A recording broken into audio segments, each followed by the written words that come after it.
Muy bien, la siguiente ponencia que tenemos se denomina Prevalencia y factores asociados a la inseguridad alimentaria en América Latina y el Caribe durante la primera ola de la pandemia por la COVID-19, a cargo del doctor Vicente Benítez Zapata, quien es coordinador de la Unidad para la Generación y Síntesis de Evidencias en Salud de la Universidad San Ignacio de Loyola, USIL, y es investigador de la Red Internacional en Salud Colectiva y Salud Intercultural de México. Muy bien, le comparto el usuario.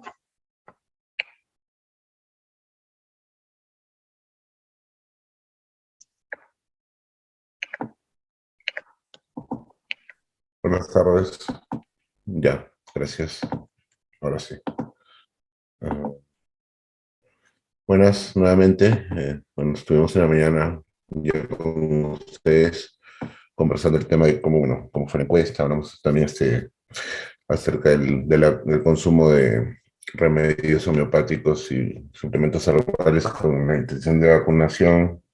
Yo ahora, bueno, voy a hablarles un poco acerca del trabajo que hicimos utilizando también los mismos datos durante la primera ola del COVID-19, evaluando lo que fue la prevalencia de inseguridad alimentaria y qué factores se asociaron a esta condición.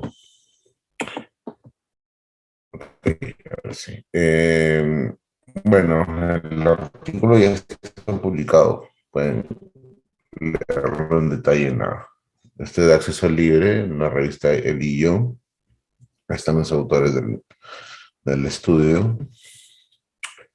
Bueno, pues no es novedad que todo lo que ocurrió durante el COVID-19 generó un impacto social, económico y sanitario. Se reportaron muchas muertes a nivel de América Latina, sobre todo México, Brasil, Colombia, los que tuvieron más muertes por día, incluso también el Perú en algún momento llegó a estar entre los países con más mortalidad. Sí, antes de la pandemia ya existían desafíos como el bajo crecimiento económico, la informalidad, la pobreza, desastres naturales y sobre todo los efectos del cambio climático.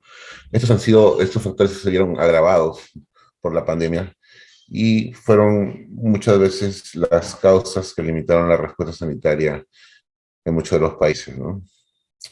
Entonces, dentro de todas estas condiciones, tenemos a la inseguridad alimentaria como un proceso complejo y dinámico, y que, bueno, en su definición más básica, porque de hecho existen varias definiciones de seguridad alimentaria, pero dentro de su definición más básica es el acceso incierto o limitado a suficientes alimentos de carácter nutritivo, ¿no? Y fue lo que sucedió durante la pandemia, ¿no? Muchos de nuestros sistemas alimentarios se vieron afectados porque generó pues una preocupación especialmente grande en las poblaciones que ya eran vulnerables, sobre todo aquellas que tenían menos recursos, ¿no?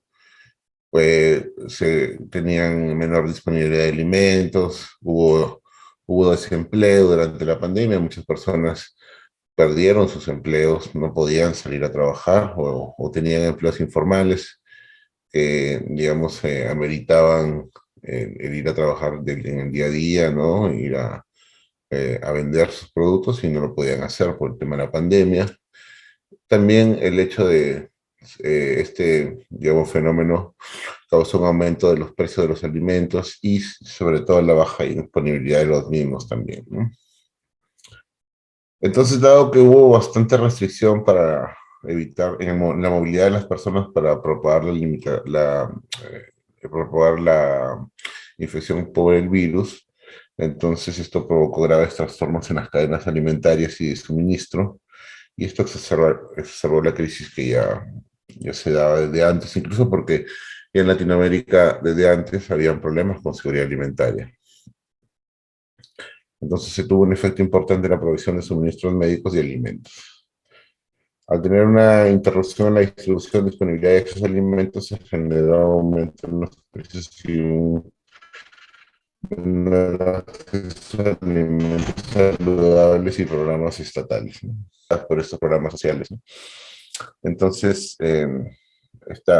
Eso tuvo un impacto económico fuerte, ¿no? Se estimó una caída de 9% del PBI regional durante el año 2020, fue, digamos, la primera ola, en los primeros meses. Y se estimaba pues que ya antes de la pandemia ya había más o menos 2.000 millones de personas que padecían inseguridad alimentaria en el mundo, ¿no? Entonces, ante todo esto, pues el objetivo de la investigación era conocer la prevalencia y los factores asociados a inseguridad alimentaria en los países de América Latina y el Caribe durante la etapa inicial de la cuarentena por el COVID-19. Entonces, para eso, como método de estudio, se utilizó un análisis de datos secundarios provenientes de la encuesta de Facebook de la Universidad de Maryland. Eh, Como saben, pues la encuesta tiene diferentes módulos, donde evalúan características sociodemográficas, temas de salud mental, síntomas de COVID, reporte de contactos, reporte, perdón, de económico y de inseguridad alimentaria. Y bueno, como saben, la encuesta fue, pues, se empezó a producir en abril y se tradujo en los diferentes idiomas de cada país principal. Y la selección ha sido aleatoria dentro del marco muestral de los usuarios de Facebook según región geográfica y país. Entonces, esos son los módulos que contiene la encuesta, que básicamente sirvieron para seleccionar las variables para hacer la identificación de los factores asociados, ¿no? Como criterio de elegibilidad, eran adultos mayores de 18 años que utilizaban la red social de Facebook. Y bueno, en total se incluyeron para este caso un aproximado de 1.440.586 respondedores a la encuesta. Eh, Sin embargo, una vez que se aplicaron los criterios de elegibilidad, fueron excluidos aquellos que no tuvieron datos completos. Aproximadamente nos quedamos con 1.324.262 adultos en 20 países de Latinoamérica y el Caribe.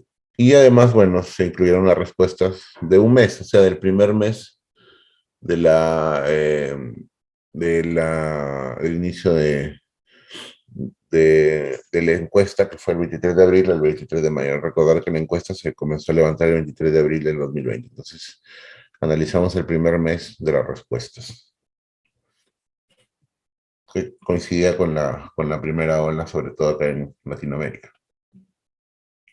Entonces, bueno, entre los resultados tenemos las características de la población de estudio, ¿no? Este 1.324.000 participantes representa aproximadamente 11.392.965 participantes, ¿no? Recordar que la encuesta es una encuesta que tiene una ponderación, entonces tiene una población nominal, pero también tiene una población expandida, que es la que, digamos, representa este análisis.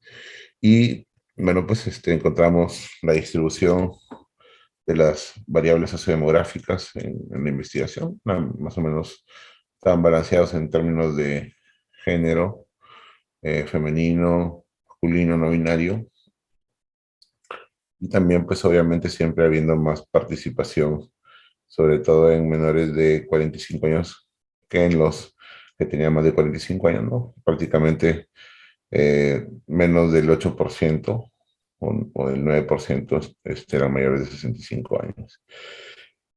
Como ya habíamos hablado, pues debido a pues, los accesos y a esta brecha digital que puede existir, más o menos 8 de cada 10 participantes vivían en una ciudad, mientras que el resto vivían en pequeñas ciudades, ¿no? Lo que le conocían como town. Había pues más o menos 20% de personas que para el momento de la encuesta tenían síntomas compatibles con la definición clínica de COVID-19 de la OMS. Menos de la mitad de ellos tenían adherencia a las estrategias comunitarias de mitigación contra la expansión del el virus, ¿no? Como es el lavado de manos, el uso de mascarilla, la distancia social. Y pues, más o menos, casi 9 de cada 10 participantes tenían temor de que su familiar tenga contraiga una enfermedad severa debido al COVID-19. Casi la mitad padecían síntomas de ansiedad, casi la mitad padecían síntomas depresivos. El 30% aproximadamente tenían un trabajo actualmente fuera de casa, o sea que tenían que salir de casa para trabajar. Y la prevalencia de inseguridad alimentaria fue de 75.7%.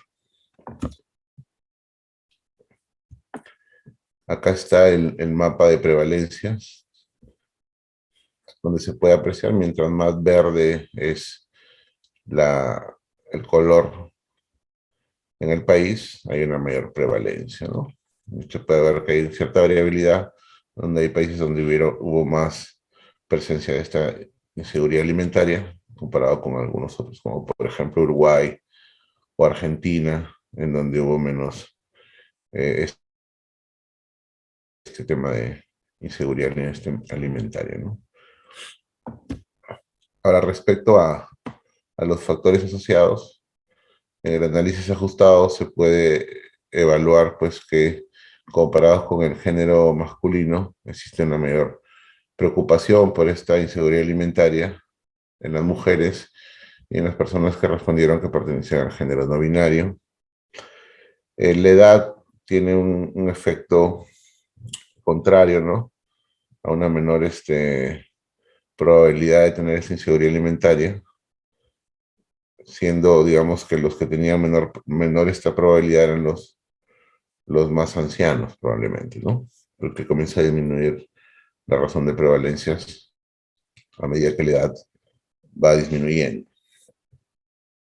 Obviamente hay mayor preocupación en las pequeñas ciudades y en las zonas rurales comparado con la ciudad, y también en aquellos que tenían la sintomatología positiva compatible con COVID-19. Esta variable no fue incluida en el análisis, debido a que en el análisis crudo no tenía significancia. Las que no fueron incluidas, no lo mencioné, pero ha sido porque no tenían significancia estadística en el análisis crudo, entonces ya se le ha ajustado, donde sí hubo pues mayor, digamos, probabilidad de inseguridad alimentaria en aquellas que tenían miedo a que sus familiares tuvieran alguna enfermedad seria o un desenlace fatal por COVID-19. Y bueno, no hubo diferencias en la variable trabajar fuera de casa, ¿no? Respecto a la inseguridad alimentaria. Muy bien, entonces,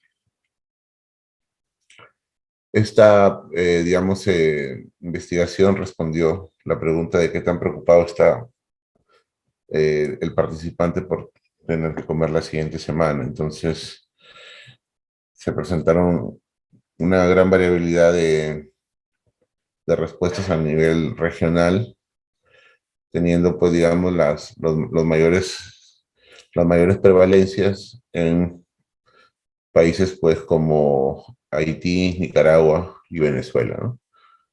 El promedio regional es 75%, sin embargo, pues, en estos países era mucho mayor.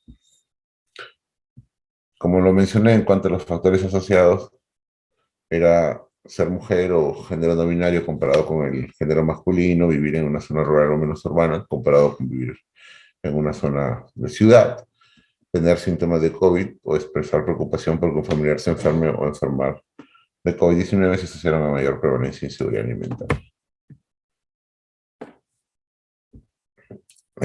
Entonces, en nuestra región, en esta primera etapa de la pandemia, 3 de cada personas estaban temiendo que no pudieran tener para comer.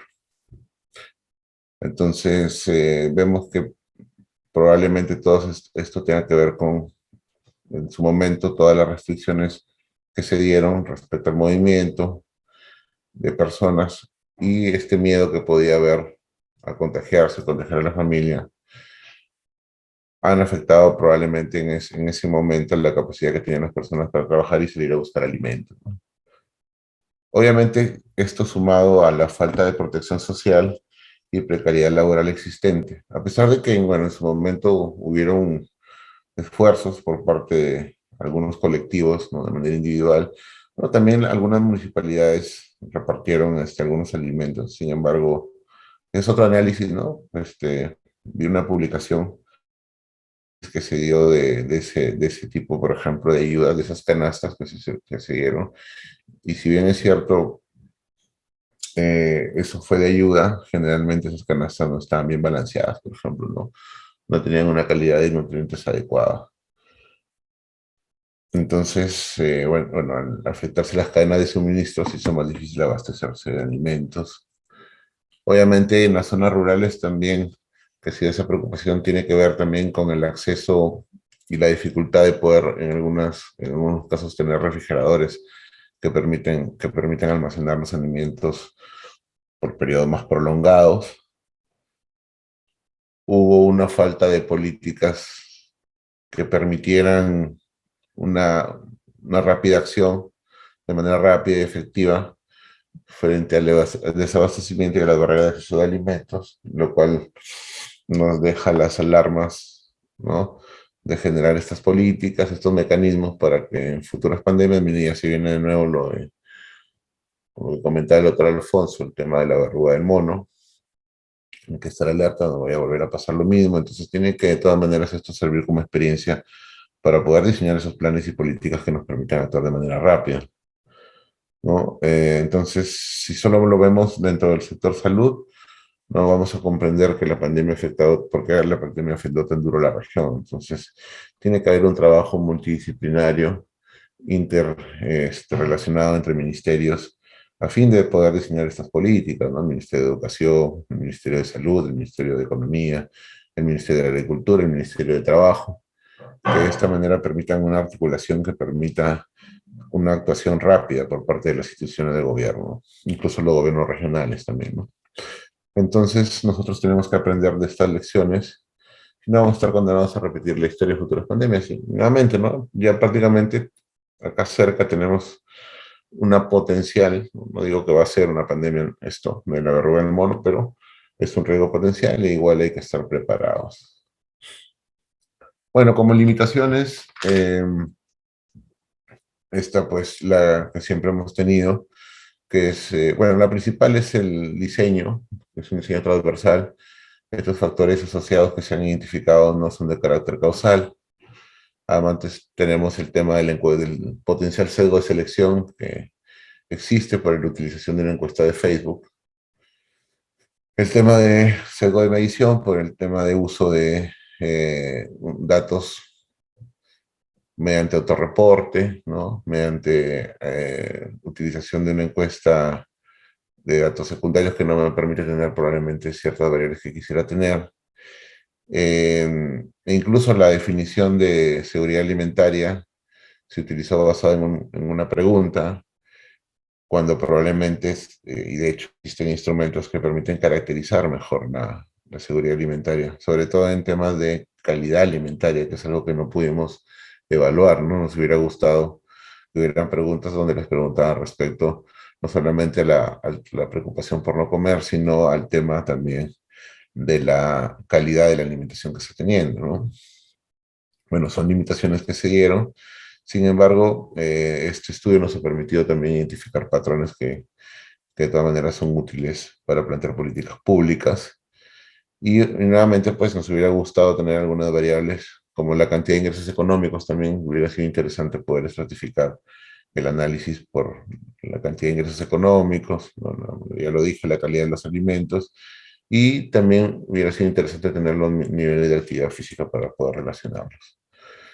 Entonces, como conclusiones, ya para ir terminando la exposición, 3 de cada 4 encuestados en Latinoamérica informaron la inseguridad alimentaria.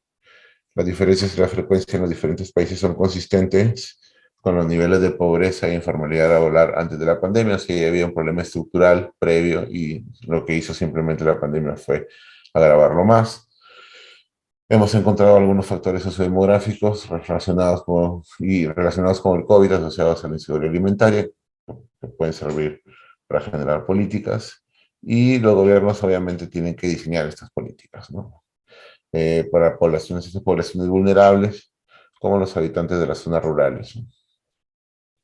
Tiene que haber programas de empleo, prestaciones económicas por desempleo, mejora de las cadenas de distribución de los alimentos y promoción de programas estatales de alimentos y sobre todo el asesoramiento nutricional, que también es importante porque, como habíamos mencionado, no solo es un tema de qué es lo que, de lo que no tengo disponibilidad para comer, sino que también debe haber una calidad en la alimentación para que la seguridad alimentaria sea completa. Muy bien, muchas gracias. Quedo a su disposición si tuvieran alguna pregunta. Muchas gracias, doctor Vicente, por su excelente ponencia. Si el público tuviera una pregunta, puede colocarla por el chat, por favor.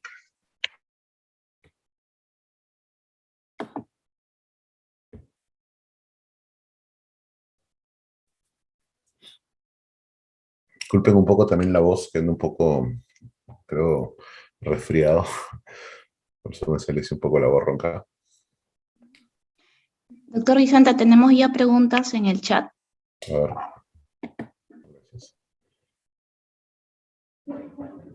Bueno, como había mencionado, ¿no? Se tiene que diseñar políticas que permitan, pues, actuar de manera rápida, ¿no? Las sugerencias, básicamente, acá serían la generación de programas de subvenciones contra desempleo, tratar de generar un padrón que permita identificar a las poblaciones vulnerables para poder, digamos, eh, subvencionar alimentos durante los periodos de escasez y que de esa forma permitan actuar de manera rápida, ¿no? Eh, ¿Qué otra pregunta hay? Dice, respecto a la intención de conexión, eso es del anterior, ¿no? Sí, estoy respondiendo a la pregunta de Ruth Mendoza respecto a las acciones, ¿verdad? Como lo mencionaba, ¿no? Aquí en las conclusiones está alguna de las cosas que sugerimos, ¿no? Programas de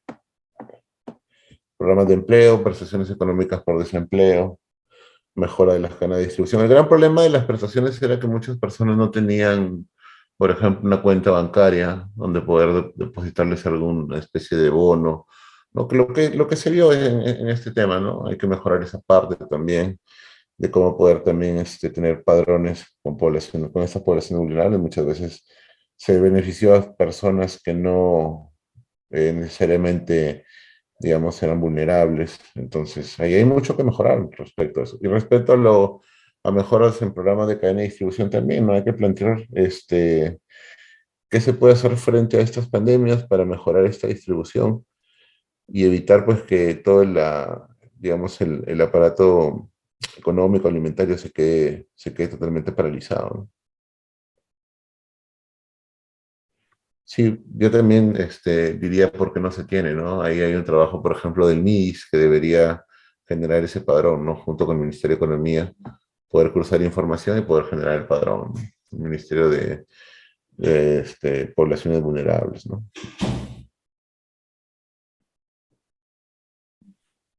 Muy bien. Bueno, muchas gracias por la invitación y cualquier cosa me pueden escribir a mi correo personal, lo voy a dejar acá. Si alguien quisiera alguna aclaración o quisiera hacer algún trabajo colaborativo, ahí está mi correo electrónico para cualquier consulta.